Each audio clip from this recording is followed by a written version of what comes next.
विद्यार्थ्यांनी शारीरिक स्वास्थ्य चांगले विकसित केले पाहिजे। राजू गैनवार।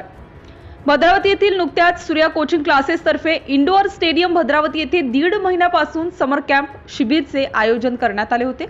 या शिबिराचे उद्घाटक राजू गैनवार माजी नगरसेवक हे होते। तर प्रमुख पाहुणे म्हणून राजू गैनवार माजी नगरसेवक, नरसीएम शिक्षिका वंदना गैनवार, सामाजिक कार्यकर्ती आदी इत्यादी मान्यवर मंचावर उपस्थित होते।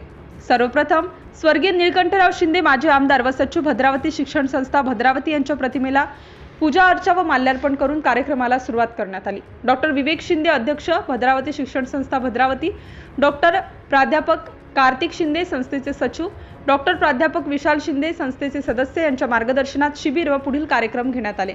प्रमुख पाहुण्यांच्या हस्ते स्वागत करण्यात आले। कार्यक्रमाचे उद्घाटक म्हणून बोलताना राजू गैनवार म्हणाले की सूर्या कोचिंग शिकवणी वर्ग क्लासेस भद्रावती तर्फे समर कॅम्प घेण्यात आले। यात विद्यार्थी-विद्यार्थिनींनी लाभ घेतला। मुलांनी बुद्धिबळ, शारीरिक स्वास्थ्य चांगले विकसित केले पाहिजे।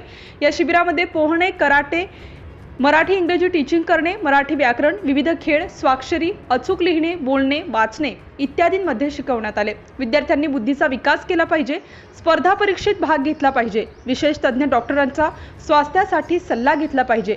शरीराला जसा अभ्यास जरुरी आहे त्याचप्रमाणे व्यायाम सुद्धा आवश्यक आहे असे उद्घाटनपर मार्गदर्शन करताना त्यांनी सांगितले। कार्यक्रमाचे सूत्रसंचालन व आभार प्रदर्शन कुमारी कनक व कुमारी युवती यांनी केले। या कार्यक्रमाला विद्यार्थी-विद्यार्थिनी, पालक, शिक्षक, शिक्षिका उपस्थित होते। कार्यक्रम यशस्वी करण्याकरिता सूरज दखणे, विशाल प्रसाद, अविनाश राजभर, सोहनी नरसीएम यांनी अथक परिश्रम घेतले।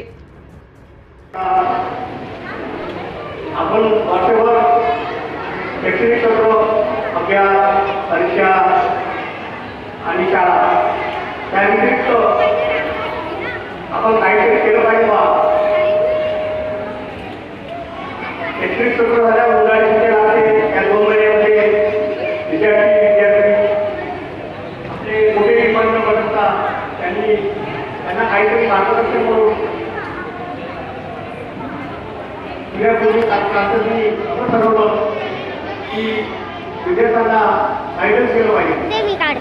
त्यांना त्या कालावधीमध्ये त्यांना पोहणे, इंग्रजी कसं बोलावं, अक्षरलेखन कसं करतात, काय शिकले त्यामध्ये ऐकालो आणि त्याला नृत्य जे काही त्यांनी आपले 1.5 महिन्यामध्ये ठरवलं शिकले ते आपल्यासमोर आता आपल्यासमोर सादर करतील आणि ते आपले कला म्हणून आपले त्यांनी आपले सादर करतील। आणि त्या कार्यक्रमाला प्राध्यापक